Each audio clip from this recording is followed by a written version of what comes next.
আসসালামু আলাইকুম, আমি নাইম দক্ষিণ কোরিয়া থেকে। সবাইকে স্বাগত জানাচ্ছি আমার ইউটিউব চ্যানেল নাইমিলিতে। তো আশা করি যদি চ্যানেলটা ভালো লাগে তাহলে সাবস্ক্রাইব করে পাশে থেকে বেল আইকনটা ক্লিক করে রাখবেন। আর যদি ভালো না লাগে তাহলে দেখতে থাকুন, দেখতে দেখতে ভালোবাসা হয়ে যাবে। বর্তমানে আপনার বাংলাদেশে একটা ইস্যু বা একটা শ্রেণী আওয়ামী লীগের মধ্যে থাকা, যারা আসলে বেসিক্যালি নিজেদেরকে কোথাও না কোথাও আমাদের বন্ধু প্রতিম দেশ ভারত, মার থেকে মাসির দরদ বেশি একটা কথা বাংলাতে আছে। ভারতের লোকেরা আমাদের ব্যাপারে যতটুকু ইন্টারেস্টেড না, বা ভারত থেকে কোনো কোনো বিষয়ে যতটুকু প্রতিবাদ হওয়া দরকার সেটা হয় না। আমাদের দেশে বর্তমানে আওয়ামী লীগ সরকারের এমন একটা কি বলে পজিটিভ যারা আওয়ামী লীগ করেন বা নেগেটিভ যারা বিএনপি করেন তাদের জন্য একটা ইমপ্রেশন হচ্ছে এরকম যে আওয়ামী লীগ সরকার যখনই ক্ষমতায় আসে তখন ভারত আপনার একটা স্পেশাল সুযোগ সরকার নিয়ে নেয় বাংলাদেশ থেকে। আর আওয়ামী লীগ সরকার দাবি করে যে আমাদের বাংলাদেশ এবং ভারতের মধ্যে সবচেয়ে ভালো একটা বন্ডিংস টাইম হয় ওই টাইমটা। তো আমিও ট্রাস্ট করি যে হ্যাঁ, সবচেয়ে একটা ভালো বন্ধুত্বের সময় থাকে, কিন্তু এই বন্ধুত্বের মাঝে লেনদেনের বিষয়টাতে একটু কোথাও না কোথাও বাংলাদেশ তুলনামূলক দুর্বল থাকে। যে বাংলাদেশ আসলে তাদের যতটুকু অধিকার আদায়ের বিষয় সেটা হয়তো কোথাও না কোথাও সে পুরোটা পায় না। তো না পাওয়ার ফলে আপনার হয় কি যে সাধারণ মানুষের মধ্যে খুব কাজ করতেই পারে। একজন স্বাধীন দেশের নাগরিক আপনি ভারতের, আমি বাংলাদেশের। আমার বাংলাদেশের স্বার্থ যেখানে আঘাত হবে বা আমার কাছে মনে হবে যে আমার স্বার্থটা পুরো হয় নাই, সেখানে আমি প্রতিবাদ করব, খুব স্বাভাবিক। আমি পড়াশোনা করেছি, আমি শিক্ষিত মানুষ, আমি বিবেকবান, আমি রাষ্ট্র নিয়ে কথা বলবো, রাষ্ট্রের স্বার্থ নিয়ে কথা বলবো। কিন্তু সমস্যা হচ্ছে যে আপনার গত বেশ কয়েকদিন ধরে যেটা এখন একটা ট্রেন্ড হয়ে দাঁড়াচ্ছে, যে আওয়ামী লীগের মধ্যে মিশে থাকা অতিরিক্ত ভারতপ্রেমী একটা শ্রেণী আছে, যারা যারা আপনার নিজের দেশের স্বার্থের তুলনায় ভারতের বিষয়গুলোতে খুব বেশি আবেগপ্রবণ, মানে আবেগে উচ্ছ্বাসে ঠেলায় খুশিতে নানান ধরনের কর্মকাণ্ড করে বসে।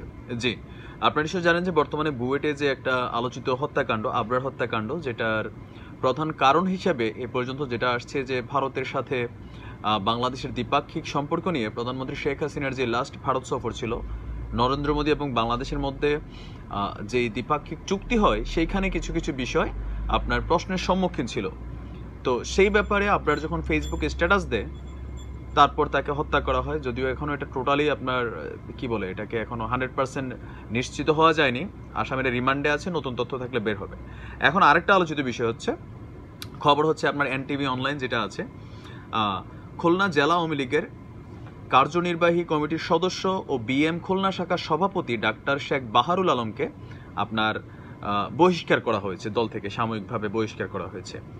এমনকি এছাড়া তাকে কেন স্থায়ী বহিষ্কার করা হবে না তার কারণ দর্শানোর নোটিশ দেওয়া হয়েছে। এই নোটিশ দিয়েছে কারা? আপনার বুধবার জেলা আওয়ামী লীগের দপ্তর সম্পাদক অ্যাডভোকেট ফরিদ আহমেদের পাঠানো ইমেল বার্তায় এ তথ্য জানানো হয়। তারপর হচ্ছে আপনার যে কেন তাকে আসলে বহিষ্কার করা হয়েছে, যে তিনি তার ফেসবুকে প্রধানমন্ত্রী শেখ হাসিনা এবং নরেন্দ্র মোদীর মধ্যে যেই স্ট্যাটাস হয়েছে বা যেই চুক্তি হয়েছে, সেখানে বাংলাদেশের কিছু কিছু সেন্সিটিভ ইস্যু যেগুলো উপেক্ষিত ছিল সেগুলো সম্পর্কে তিনি ফেসবুকে একটা স্ট্যাটাস দিয়েছেন ভুল করে। তো এনটিভির এই খবরে যেটা বলা হয়েছে যে গত 6 অক্টোবর সামাজিক যোগাযোগ মাধ্যম ফেসবুকে ভারতের সঙ্গে কি চুক্তি হয়েছে তা জানার অধিকার এদেশের জনগণের রয়েছে এমন একটি স্ট্যাটাস দিয়েছিলেন বিএমএ খুলনা শাখার সভাপতি ডাক্তার শেখ বাহারুল আলম, যে স্ট্যাটাসের কারণে তাকে আওয়ামী লীগ থেকে আপনার ওইখানের যারা খুলনার স্থানীয় জেলা আওয়ামী লীগ আছে তারা বহিষ্কার করেছে। তো এই স্ট্যাটাসটা আমি একদম কম্পিউটার থেকে, ওয়েবসাইট থেকে তাদের আমি সরাসরি আপনাকে বলছি যে তিনি কি লিখেছিলেন, তারপর বিচার করার দায়িত্ব আপনার। তারপরে আমি আলোচনায় আসছি। ভারত বাংলাদেশ দ্বিপক্ষীয় চুক্তি বলা হলেও বাস্তবে একপক্ষীয় সিদ্ধান্ত। বাংলাদেশের জনগণের স্বার্থ ও অধিকার চরম উপেক্ষিত। দুর্বল অবস্থানে থেকে বন্ধু প্রতিম শক্তিধর প্রতিবেশী রাষ্ট্রের সাথে বৈঠকে ফলাফল শক্তিধরের পক্ষেই আসে। বাংলাদেশ ভারত উভয়পক্ষীয় সমঝোতা স্মারক নাম দেওয়া হলেও বাস্তবে একপক্ষীয় সিদ্ধান্তই মেনে নিতে হয় দুর্বল রাষ্ট্র বাংলাদেশকে। ভারত বাংলাদেশ থেকে তার সকল স্বার্থই আদায় করে নিয়েছে, বিপরীতে বাংলাদেশ ভারতের কাছ থেকে এখনো ন্যায্য হিসাব আদায় করতে পারেনি। তিনি 1 নম্বরে উল্লেখ করেছেন, দীর্ঘদিনের আলোচিত তিস্তা নদীর পানি বন্টন এবারের দ্বিপক্ষীয় আলোচনায় স্থান পায়নি। জি, স্থান পায়নি কারণ হচ্ছে ভারত এটা নিয়ে যে একটা খেলা খেলছে, মমতা দিদি বনাম নরেন্দ্র মোদী, মানে এ রাজি তো হে রাজি না, হে রাজি তো এ রাজি না, দিব না তিস্তার পানি আজ পর্যন্ত বাংলাদেশ পাইলই না। এটা নিয়ে আমারও একটু কথা আছে, তো আমি এই কারণে তার এগুলো একটু বিশ্লেষণ করে দিচ্ছি। 2 নম্বরে, ভারতের প্রধানমন্ত্রী স্পষ্ট করে কিছু না বললেও তার স্বরাষ্ট্রমন্ত্রী অমিত শাহ হুঙ্কার দিয়েছে নাগরিক পঞ্জিতে বাদ পড়া জনগণকে বাংলাদেশে ঠেলে দেওয়া হবে। তারপরেও এবারের সমঝোতা চুক্তিতে আভ্যন্তরীণ অজুহাতে বিষয়টি স্থান পায়নি।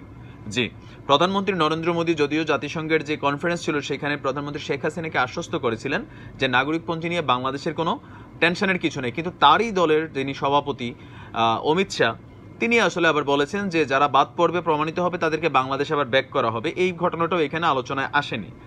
3 নম্বরে তিনি লিখেছেন, বাংলাদেশে অবস্থানরত রোহিঙ্গা শরণার্থী মায়ানমারের রাখাইন রাজ্যে প্রত্যাবাসনের বিষয়ে ভারত কিছু বলেনি। এটাও নিশ্চয় আপনারা জানেন, জাতিসংঘে যখন মিয়ানমারের এই রোহিঙ্গা ইস্যুটা বাংলাদেশ তুলেছিল, তখন বাংলাদেশের পক্ষে যারা হ্যাঁ ভোট দিয়েছিল আমাদের চিরশত্রু দেশ পাকিস্তান। তো সেই ক্ষেত্রে আমি পাকিস্তানকে ধন্যবাদ দিই, কিন্তু ভারত কোনো এক অজানা কারণে আমাদের এই প্রস্তাবটাতে সাপোর্ট করেনি বা হ্যাঁ ভোট দেয়নি বাংলাদেশের পক্ষে। তো সেটা একটা রহস্য ছিল, এখনও এটা আসলে রহস্যই রয়ে গেছে। 4 নম্বরে তিনি তুলেছেন, তিস্তা নদীর পানি বন্টন নিয়ে চুপ থাকলেও বাংলাদেশের অংশের ফেনী নদীর পানি ত্রিপুরা রাজ্যের পানীয় জল হিসাবে প্রতিদিন 1.82 কিউসেক টেনে নেবে ভারত। এ বিষয়ে বাংলাদেশ সম্মত হয়েছে। এটাই কিন্তু একটা প্রশ্নের বিষয়, এটা নিয়ে একটা ভিডিও আমি করব। গিয়েছিল আমাদের প্রধানমন্ত্রী শেখ হাসিনা তিস্তা নদীর পানি আনতে, কিন্তু বিনিময়ে আমাদের ফেনী নদীর পানি বরঞ্চ ভারত আমাদের থেকে তারা আদায় করে নিয়েছে। জোর করে তো করে নাই, এখন কোন সিস্টেমে এগুলো হয় জানি না, বাট আমরা তিস্তা পাইনি, ফেনী নদীর পানি দিয়ে আসছি। 5 নাম্বার হচ্ছে তিনি যেটা বলেছেন, 5 নম্বরে তিনি বাংলাদেশের তিনি লিখেছেন, বাংলাদেশের জনগণের তরল গ্যাসের চাহিদা পূরণের ঘাটতি থাকলেও ভারতে তরল গ্যাস রপ্তানির সিদ্ধান্ত হয়েছে, এমনকি যৌথভাবে সে প্রকল্প অলরেডি উদ্বোধন হয়েছে। বিষয়টা খুবই সমালোচনার বিষয়, কারণ আমাদের বাংলাদেশে এই মুহূর্তে নতুন নতুন আমরা যেসব বিল্ডিংগুলো করছি সেগুলোতে গ্যাসের কোনো কানেকশন নাই। চোরাই গ্যাস নানানভাবে খাচ্ছে লুটেরারা, সেটার হিসাব আলাদা, কিন্তু নতুন কোনো বিল্ডিং করলে আমাদের এলপিজি গ্যাস এই মুহূর্তে ইউজ করতে হচ্ছে। অনেকগুলা কোম্পানি আছে নতুন নতুন, যারা ছোটোখাটো উদ্যোক্তা ব্যবসায়ী, তারা কিন্তু আপনার গ্যাসের লাইন পাচ্ছে না।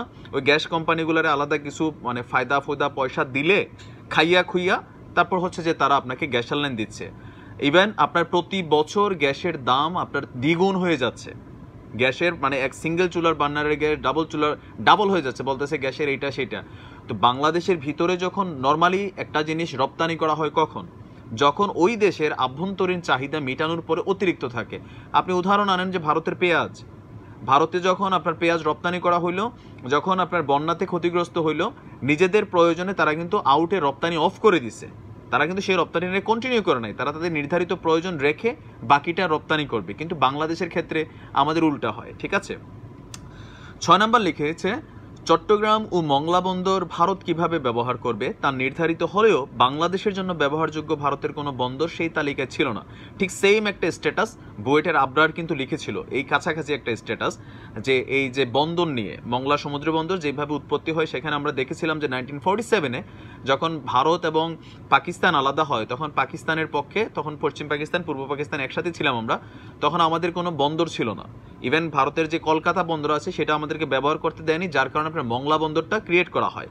তো সেই মংলা বন্দর এখন ভারত আপনার সিস্টেমিকলি ইউজ করতেছে, বাট আমাদের জন্য তাদের দেশে কোনো ধরনের ফেসিলিটিস দিচ্ছে না। জি, এই কথাগুলোর জন্য এরপরে তিনি লাস্টে লিখেছেন, অমানবিক আচরণের শিকার হয়েও বাংলাদেশ পানি ও গ্যাস সরবরাহ দিয়ে মানবতার প্রদর্শন করেছে। বাংলাদেশের মানুষের স্বার্থ ও অধিকার উপেক্ষিত রেখেই দ্বিপক্ষীয় বৈঠক শেষ হয়েছে। শক্তিধর প্রতিবেশীর আধিপত্যের চাপ এতই তীব্র যে ভবিষ্যতে বাংলাদেশের স্বাধীনতা সার্বভৌমত্ব বজায় থাকবে কিনা আশঙ্কা হয়, কারণ ভারতের চাপিয়ে দেওয়া সকল সিদ্ধান্ত বাংলাদেশকে মেনে নিতে হচ্ছে। আমি তার এই কথাটাকে সাপোর্ট করি। হতে পারে ভাই আমারও আবরারের মতন খাইয়া ফেলতে পারে বাংলাদেশে গেলে, আমি যদি আওয়ামী লীগের কোনো কমিটি থাকতাম আমিও বহিষ্কার হতাম বহুত আগে, এটা কিন্তু বাস্তব। আপনি দেখেন ভারতের সাথে আমার পার্সোনালি কোনো শত্রুতা নেই, ভারতের ভাইরা আমাকে দেখেন, আমি আপনাদেরকে ভালোবাসি। আপনারা যেমন আপনার রাষ্ট্রের স্বার্থটা ভালো বুঝবেন, আমি আমার রাষ্ট্রের স্বার্থটা ভালো বুঝবো। লেনদেনটা হবে এমনভাবে যে আমি আপনাকে 10টা দিলাম, আপনি আমাকে মিনিমাম 9টা দিবেন। কিন্তু ভারত থেকে আমাদের যেগুলা সাধারণ জনগণের সাথে রিলেটেড চাহিদা, সেগুলো কিন্তু আপনার পূরণ হচ্ছে না। সেটা আমি বেশ কয়েকবার বলেছি, সীমান্ত বলেন, তিস্তা নদীর পানি বলেন, ফারাক্কা বাঁধ বলেন, নানান ধরনের ইস্যুগুলোতে আমরা দীর্ঘদিন লটকায় আছি, ঝুইলা আছি। ইভেন আমরা আপনার নর্মালি ইলিশ রপ্তানি বন্ধ করলেও লাস্টে ইলিশ রপ্তানি করা হয়েছে, চালু করা হয়েছে মানবিকতার দিক থেকে। আর আওয়ামী লীগের মধ্যে প্রধানমন্ত্রী শেখ হাসিনার মধ্যে আমি এত কিছু দেখি নাই যে নর্মাল একজন বিচি নেতার মধ্যে যে পরিমাণ চাটুলকারিতা অনেক ভারতের, মানে কেন ভাই মার থেকে মাসির দরদ বেশি কেন? ভারতের একজন নাগরিক, সে এটার প্রোটেস্ট করবে, আপনি কেন? মানে ভারতের বিরুদ্ধে কথাগুলো আওয়ামী লীগ থেকে বহিষ্কার করবেন, আপনারকে হত্যা করবেন, এই ধরনের চাটুকার যারা আছেন বাংলাদেশে থাকা, বাংলাদেশের নাগরিক হয়ে ভারতকে আপনি ভালোবাসেন, আমিও ভালোবাসি, সিনেমা ভালোবাসি, খেলা ভালোবাসি, নানান জিনিস পাকিস্তানের ভালোবাসি, কিন্তু আমি তো তাদের দালাল না। আপনি কেন আপনাকে এখানে দালাল হিসেবে মানুষের সামনে নিয়ে আসতেছেন? ইভেন আওয়ামী লীগ দলটা সম্পর্কে আপনারা নেগেটিভ একটা ইমপ্রেশন প্রতিনিয়ত তৈরি করছেন। প্রধানমন্ত্রী শেখ হাসিনা আওয়ামী লীগকে যতটা মানুষের কাছে পৌঁছানোর চেষ্টা করতেছে, এক শ্রেণীর চাটুকার দালাল তেলবাজদের জ্বালায় আওয়ামী লীগ আজকে কিন্তু শুদ্ধি অভিযানে পড়ে এসেছে। এই শুদ্ধি অভিযানে এই যে যিনি আপনার বরখাস্ত হয়েছেন, ওনার নাম হচ্ছে কি বলে হয়, বাহারুল আলম, ডাক্তার বাহারুল আলম, তাকে স্যালুট করা উচিত যে তিনি সত্য কথা বলার সাহস রেখেছে, চাটুকারিতা করেননি। তো সিদ্ধান্ত আপনার, আপনি কিভাবে দৃষ্টি দেখছেন কমেন্টে লিখে যাবেন। যদি ভালো লাগে চ্যানেলটা সাবস্ক্রাইব করুন, আর নয়তো পাশে থাকুন। আজ এ পর্যন্ত, আসসালামু আলাইকুম।